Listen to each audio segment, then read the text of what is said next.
नमस्कार, मैं हूं आपके साथ नैना और आप देख रहे हैं न्यूज 31 उत्तराखंड। और अब वक्त हो चुका है बागेश्वर बुलेटिन का। बागेश्वर पहुंचे भारतीय फिल्म अभिनेता, डांसर और कोरियोग्राफर राघव जुयाल ने जिले को 20 ऑक्सीजन सिलेंडर भेंट किए हैं। दरअसल राघव जुयाल इन दिनों कोरोना के दौरान उत्तराखंड की हर संभव मदद कर रहे हैं।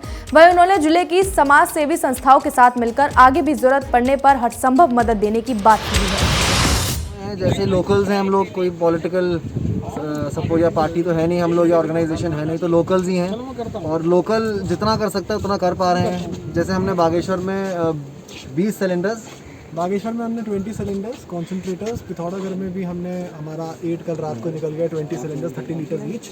चंपावत में सिलेंडर्स भेजे हैं, पौड़ी गढ़वाल में सिलेंडर्स भेजे, जितना ज़्यादा ऑक्सीजन सप्लाई हो सकते हैं हम भेज रहे हैं। जो एड आ रही है हम सिर्फ डिस्ट्रीब्यूट कर रहे हैं ऊपर रिमोट क्षेत्र में।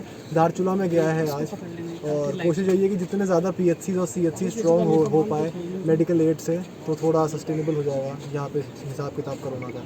बहुत ज़रूरी है PHCs और CHCs, और बहुत पहले से स्ट्रॉन्ग होना था, बहुत ज़रूरी था, क्योंकि जब तक पहाड़ PHC स्ट्रॉन्ग रहेंगे तो लोग यहीं पर ठीक हो जाएंगे, शहर में बोझ कम पड़ेगा बेसिकली। तो इसीलिए वो सब लोग भीड़ जब सब आते हैं इतने ट्रैवल करके, बताओ बागेश्वर हल्द्वानी जा रहे हैं, कोई कहीं जा रहा है, तो बहुत प्रॉब्लम होती है। इसलिए PHCs और CHCs स्ट्रॉन्ग करना इज़ वेरी इंपॉर्टेंट, बहुत इंपॉर्टेंट है। दूसरी चीज़ ये है कि हम लोग आज ये है कि यहाँ पर आए हैं एड बांटने, जो हम 4-4 दिन में बांटते हैं, अभी हमने कुछ ही दिनों एक ही दिन में बांटा है। तो thank you to Umesh sir कि वो लोग खुशियाँ फाउंडेशन के साथ कोलैबोरेट करके इतना बड़ा काम कर रहे हैं, एंड वो आ ही गए। खैर, तो यही है कि PHC स्ट्रॉन्ग होना बहुत ज़रूरी है। 20 सिलेंडर्स हमें पहुँचाए हैं, और कॉन्सेंट्रेटर्स भी है ना, कॉन्सेंट्रेटर्स हैं, तो अभी और भी आएगा जितना हमसे हो सकता है। हम लोग लोकल लोग हैं, हम कोई सरकार नहीं है, लेकिन हमारी पूरी मदद सब एक साथ होके कर रहे हैं, लोकल्स कर रहे हैं। Thank you for helping us, और ऐसे ही एक साथ होके एकता से लड़िए इस जंग। बागेश्वर में अखिल भारतीय विद्यार्थी परिषद के कार्यकर्ताओं की ओर से लगातार वैक्सीनेशन सेंटर में जन जागरूकता अभियान चलाया जा रहा है। इस दौरान संगठन के प्रयास को देखते हुए SDM योगेंद्र सिंह ने प्रशासन की ओर से कार्यकर्ताओं को कोविड से बचाव के लिए जरूरी सामान भेंट किया। वहीं कार्यकर्ताओं ने भी प्रशासन की हर संभव मदद करने की बात कही है। सभी को पता है, विगत कई दिनों से विद्यार्थी परिषद पूरे बागेश्वर जिले में प्रशासन की मदद कर रहा है। जैसे कि पहले हमारे द्वारा कहा गया था कि विद्यार्थी परिषद हर संभव प्रयास जो हो सकता है हमारे द्वारा प्रशासन की हेल्प करेगा। उसी के निमित्त आज हम सदर SDM साहब से मिले और उनको हमने अपने वॉलंटियर की सूची सौंपी है, तथा उसी के सपोर्ट में SDM साहब ने हमको कुछ राहत सामग्री से लेकर और कुछ कोविड से बचने के लिए कुछ सामग्री हमको दी है, जिसमें से PPE किट हो गया, और इससे बचाव के लिए जो भी ग्लव्स, सैनिटाइजर, जो चीज़ें गांव में हम जा सकते हैं उससे गांव के लोगों को हम जागरूक कर सकते हैं, गांव के लोगों को इससे बचा सकते हैं, इत्यादि सामग्री हमको प्राप्त हुई है। और इसका हम SDM साहब का भी धन्यवाद देना चाहते हैं, और पूरी प्रशासन से यही अपेक्षा है कि हमको ऐसी सपोर्ट कर दीजिएगा, और विद्यार्थी परिषद हर संभव प्रयास करेगा कि प्रशासन को हम जितना हेल्प कर सकेंगे करेंगे। देख रहे हैं विगत 18 दिनों से अखिल भारतीय विद्यार्थी परिषद के कार्यकर्ता जिला संगठन मंत्री शिवम पांडे जी के नेतृत्व में बागेश्वर जिलों में वैक्सीनेशन सेंटरों पर सैनिटाइजर हो गया, वैक्सीन सेंटर पर रजिस्टर का काम, डाटा एंट्री का काम, वो अन्य कार्यों में प्रशासन की सेवा कर रही है, सहायता कर रही है। उसी प्रकार पूरे प्रांत भर में माननीय प्रांत संगठन मंत्री प्रदीप शेखावत जी के नेतृत्व और प्रांत मंत्री काजल थापा जी के नेतृत्व में पूरे प्रांत में कार्य चल रहा है। ब्लड डोनेशन का कार्य हो गया, सेवा भाव, ऑक्सीजन की कमी पड़ रही है तो ऑक्सीजन की पूर्ति करना, वो अन्य कार्य किए जा रहे हैं विद्यार्थी परिषद के नेतृत्व में। उसी प्रकार आज SDM सर द्वारा भी अखिल भारतीय विद्यार्थी परिषद बागेश्वर को थोड़ी बहुत सामग्री दी गई है, PPE किट, सैनिटाइजर, मास्क, जन सहायता के लिए। बागेश्वर में आशा कार्यकर्ताओं की ओर से कोरोना काल में किए गए काम का भत्ता दिए जाने की मांग को लेकर SDM को ज्ञापन सौंपा गया। इस दौरान कार्यकर्ताओं ने बताया कि कोरोना काल में उनकी ओर से बढ़ चढ़कर काम किया जा रहा है, बावजूद इसके सरकार उनकी सुरक्षा और जीवन बीमा की तरफ कोई ध्यान नहीं दे रही। वहीं उन्होंने प्रशासन से काम का मानदेय दिए जाने की बात की है। कोविड-19 के चलते हुए आशाओं को फ्रंटलाइन वर्कर का दर्जा दिया गया है, लेकिन फ्रंटलाइन वर्कर की कोई भी सुविधा नहीं दी गई है। इस संबंध में मैं अपने विचार आपके सामने रखना चाहूँगी कि मतलब जो भी कोविड ड्यूटी का रोज दिन प्रतिदिन हमारा कार्यभार बढ़ाया जा रहा है, जिसका कोई भी उचित मानदेय आशा को नहीं मिल रहा है। इस टाइम स्वास्थ्य की रीढ़ बनी हुई आशा कार्यकर्ता दिन रात मेहनत कर रही है, लेकिन उनको उनके कार्य का उचित मुआवजा देना चाहिए सरकार ने, और उनकी स्वास्थ्य संबंधी सुविधाओं का भी ध्यान रखना चाहिए।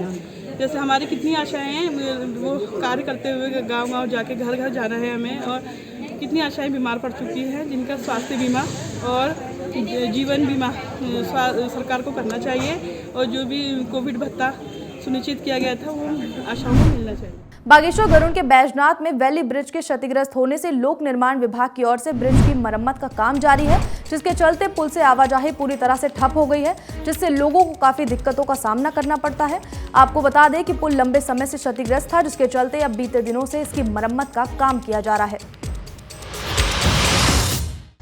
नमस्कार, मेरा नाम रविशंकर है। मैं ग्राम प्रधान मटेना हूँ।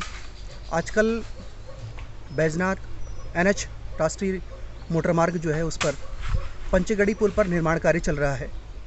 मैं इसके लिए हमारी सरकार को, हमारे शासन को, हमारे प्रशासन को मैं धन्यवाद ज्ञापित करना चाहूँगा, क्योंकि कुछ लंबे समय से पुल पर काफ़ी दिक्कतों का सामना करना पड़ रहा था।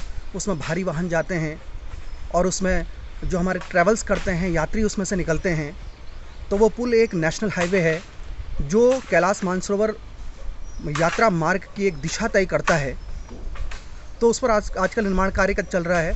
तो उसके परिप्रेक्ष्य में मैं एक चीज़ कहना चाहूँगा कि 2019 में, इससे पहले शायद सितंबर के महीने में उस पुल में उस पुल का रिपेयर किया गया था, उसमें निर्माण कार्य किया गया था। महज 2 साल में उस पुल को दोबारा रिपेयर करने की आवश्यकता क्यों पड़ी, ये मेरा एक पक्ष है। और उस समय लोगों का आवागमन बाधित हुआ, लोगों को बहुत दिक्कतों का सामना करना पड़ा। अगर उसी समय ये प्रॉब्लम शॉर्ट आउट हो जाती तो इसमें कोई परेशानी की बात नहीं थी। उस समय इस समस्या को ध्यान में रखते हुए इसका समाधान किया जाना चाहिए था, जो नहीं किया गया। और इस बार पुनः फिर उस पर कार्य किया जा रहा है। लोगों को फिर दिक्कतों का सामना करना पड़ रहा है। बहुत सारी परेशानियां लोगों को आ रही हैं। आवागमन पूर्ण रूप से बंद हो चुका है। लेकिन इस बार लोक निर्माण विभाग के अंतर्गत ये कार्य चल रहा है। उसमें ये सारी चीज़ें उसकी दिशा निर्देश, उसकी सारी चीज़ों को लोक निर्माण विभाग तय कर रहा है। तो मेरा रिक्वेस्ट रहेगा, मेरी प्रार्थना रहेगी लोक निर्माण विभाग को, शासन को और प्रशासन को। तहसील मुख्यालय वहाँ पर है, ज़िले के लिए सारे लोग वहाँ से चलते हैं, बहुत बड़े बड़े आला अधिकारी वहाँ से चलते हैं। तो मेरा उनसे रिक्वेस्ट रहेगा, मेरी सरकार से रिक्वेस्ट रहेगा कि इस बार उस 2019 के क्रियाकलाप को दोबारा न दोहराया जाए और इस बार अगर कार्य किया जाए तो बिल्कुल ठोस और मजबूत कार्य किया जाए, ताकि जो लोडेड वाहन हैं, जो सारे यात्री हैं, बसें चलती हैं, बड़ी बड़ी पोकलैंड मशीनों का वहाँ से क्या कहते हैं निर्यात भी होता है और कार्य भी वहाँ से संपादित किया जाता है, उसमें मशीनें चलती हैं। तो मेरे कहने का मतलब यह है कि इस बार जो कार्य किया जाए उसको बहुत ठोस रूप में किया जाए। बागेश्वर जिले में मिशन हौसला अभियान के तहत पुलिस लगातार जरूरतमंद लोगों की मदद कर रही है। इस दौरान पुलिस ने आज झिरोली से एक महिला को अस्पताल ले जाकर उनका इलाज कराया। वहीं कपकोट के थाना अध्यक्ष ने गांव में पहुंचकर जरूरतमंद परिवारों को राशन बांटा। साथ ही उन्होंने बुजुर्ग व्यक्तियों के घरों तक राशन पहुंचाया है। फिलहाल बागेश्वर बुलेटिन में इतना ही। तब तक के लिए देखते रहिए न्यूज़ 31 उत्तराखंड। नमस्कार। हर खबर में होगी हमारी नजर। खबरों से जुड़ने के लिए हमारे चैनल को सब्सक्राइब करें और बेल आइकन दबाना ना भूलें।